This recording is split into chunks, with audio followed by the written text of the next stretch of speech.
We do have some breaking news coming into our newsroom right now. Charlie Kirk has passed away as a result of the shooting incident that occurred this afternoon in Utah Valley University. That is where he was speaking, part of his Prove Me Wrong series. He'd taken the stage. He'd only been on stage for about 20 minutes doing a Q&A with the audience members there, and that is when there was a single gunshot. That gunshot hit him in the neck. They rushed him to the hospital, and we were told for a while he was in critical condition. Obviously, they were doing their best to save his life, and as a result of the way he was hit and where he was hit, we're getting word now that he has passed away. This is a live picture right now. This is Orem, Utah Valley University. It was a big turnout. 300, 500 people had shown up to hear him speak and be a part of this event. We should also tell you that we were reporting that a suspect had been taken into custody, and we'd shown an image of an alleged suspect who police believed was the shooting suspect. We can now tell you that image of that individual is not the shooting suspect. We don't have any other information at this time regarding that. Breaking news from Utah Valley University. Political commentator Charlie Kirk was gunned down in broad daylight at a student-sponsored event.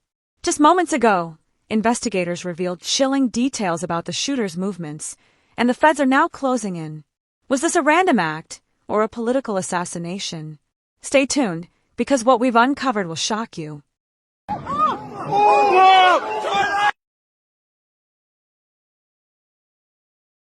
Not counting gang violence. Great.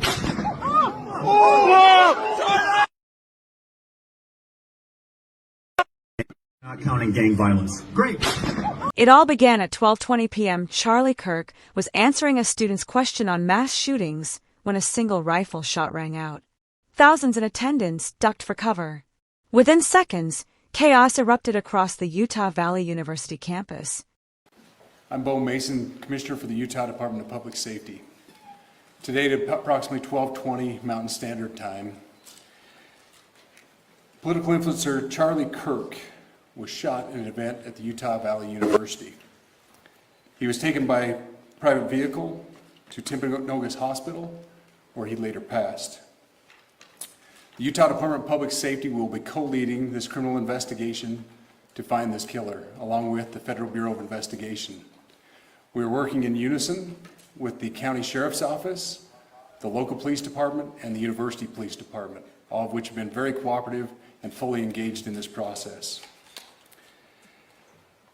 Shortly after the shooting, we did have a suspect in custody, George Zinn, but he was released from custody after we identified that he did not match the shooting suspect and was not an accurate person of interest.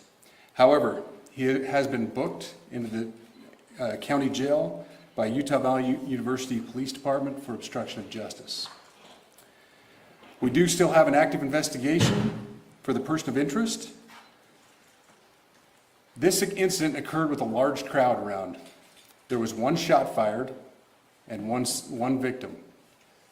While the suspect is at large, we believe this was a targeted attack towards one individual. This is a tragic moment in our state. Within hours, Utah's Department of Public Safety held a press conference. Commissioner Bo Mason confirmed Kirk had been rushed to Timpanogos Hospital, where he later died. The FBI was immediately brought in, and investigators labeled this what many feared, a targeted attack. Shortly after the shooting, we did have a suspect in custody, George Zinn, but he was released from custody after we identified that he did not match the shooting suspect and was not an accurate person of interest. However, he has been booked into the county jail by Utah Valley University Police Department for obstruction of justice. We have a person of interest in custody that is being interviewed right now. That is not George Zinn. That is not George Zinn. That is correct. Yes, we are actively looking for anyone and everyone who has any possible information relating to the shooting. I know there's a lot of questions. This is very much an active case, and this investigation is in its early stages. We are following all the leads and all the evidence. If anyone has any information, please report it to the FBI or local law enforcement. Thank you.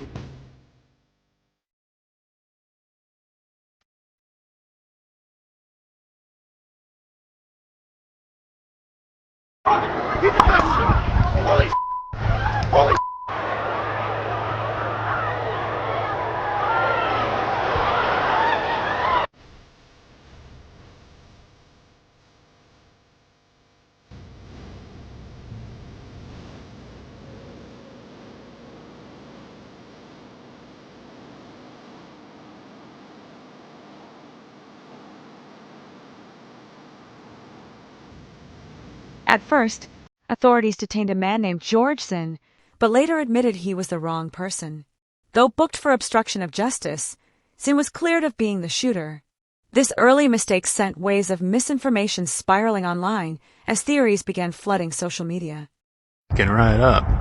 Yeah. You think he'd already be in place? You would think that. So there's somebody on the roof right there? Just saying? He just ran from, over, where's my finger? Well, from over there, ran in, and now he's right there. Just saying. Investigators pieced together the shooter's every move. Arriving just before noon, he climbed stairwells, moved across rooftops, and positioned himself for a sniper shot. After firing, he leapt from the building, disappearing into nearby neighborhoods. Doorbell cameras and security footage captured his escape. This morning I can tell you that we have recovered what we believe is the weapon that was used in yesterday's shooting. It is a high-powered bolt-action rifle. That rifle was recovered in a wooded area where the shooter had fled. The FBI laboratory will be analyzing this weapon.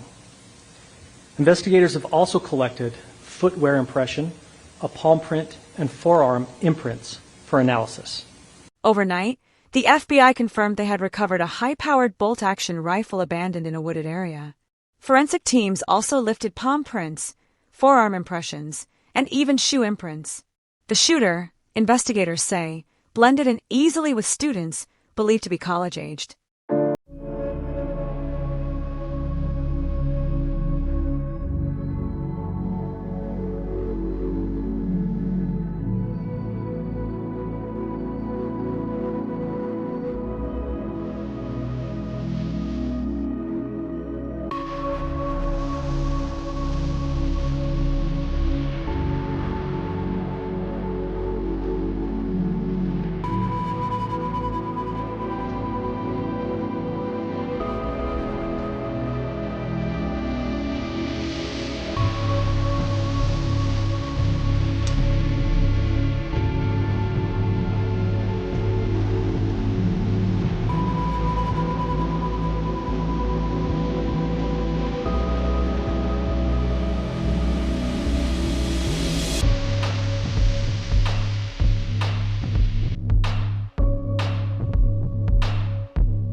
Charlie Kirk leaves behind a wife and young children.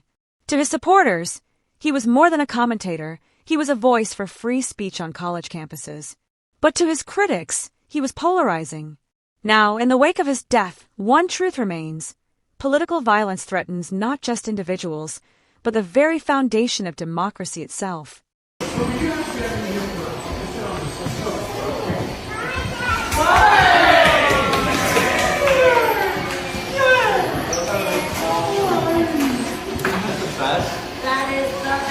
The shooter is still out there.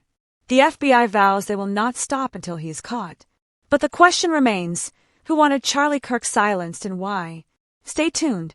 This story is just beginning.